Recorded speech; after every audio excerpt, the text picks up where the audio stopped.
Assalamualaikum warahmatullahi wabarakatuh. Tahukah Anda siapa Paulus? Umumnya orang Kristen meyakininya sebagai Rasul Paulus atau Santo Paulus yang menyebarkan ajaran Kristen ke seluruh dunia. Ia diketahui lahir di Tarsus, Kilikia, sekarang wilayah Turki. Ia adalah salah satu pemimpin generasi pertama orang Kristen pada zamannya sendiri. Meskipun ia adalah tokoh utama dalam gerakan Kristen, ia juga memiliki banyak musuh dan pencela. Ada orang-orang sezamannya mungkin tidak menghormatinya seperti yang mereka berikan kepada Petrus dan Yakobus. Oleh karena itu, Paulus terpaksa berjuang untuk menetapkan nilai dan otoritasnya sendiri. Namun surat-suratnya kemudian memiliki pengaruh yang sangat besar pada kekristenan berikutnya dan mengamankan tempatnya sebagai salah satu pemimpin agama terbesar sepanjang masa. Tidak ada rincian pasti tentang kematian Paulus, tetapi tradisi menyatakan bahwa ia dipenggal di Roma. Kematiannya mungkin merupakan bagian dari eksekusi orang-orang Kristen yang diperintahkan oleh salah satu kaisar Romawi setelah kebakaran besar di kota Roma pada tahun 64 Masehi. Dikisahkan sebelum dipenggal, Paulus pernah masuk penjara di Roma, tetapi setelah bebas, Paulus memiliki periode kebebasan singkat di mana ia terus berkhotbah, mengajar, dan mendorong gereja-gereja di wilayah Mediterania.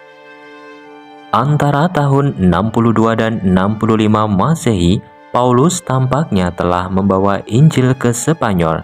Menurut sejarah Romawi, Kaisar Nero mengunjungi Nikopolis pada tahun 66 Masehi untuk berpartisipasi dalam permainan action. Karena ia dikenal sebagai penguasa yang gila, maka Kaisar Nero ditakuti oleh masyarakat. Dalam setiap permainan yang dia ikuti, semua orang berusaha membuatnya menang. Namun belum jelas kapan dan di mana Paulus bertemu Kaisar Nero. Yang jelas, ketika dia kembali ke Roma, dia dipenjara dan akhirnya dihukum mati dengan cara mengenaskan, yakni dipenggal. Kaisar Nero pun membuat hari-hari terakhir Paulus begitu mengerikan. Paulus dipenjara di penjara Mamertine yang terkenal itu.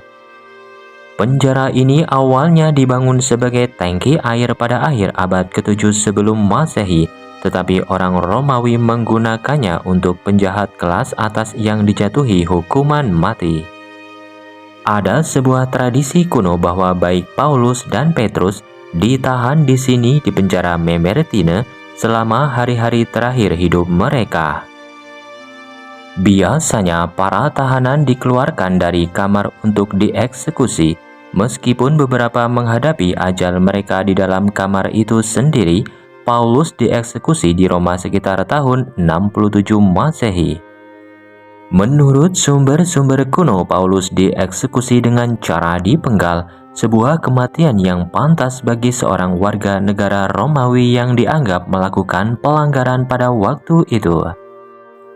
Catatan kuno menunjukkan bahwa Kaisar Nero mengenal Paulus secara pribadi. Jadi kemungkinan dia telah memenggal kepala Paulus melalui perintah prefek Roma. Menurut catatan sejarah, mengapa Kaisar Nero memenggal Paulus? Karena dianggap membuat kegaduhan saat tahun 57 sampai 59 Masehi ia kembali ke Yerusalem.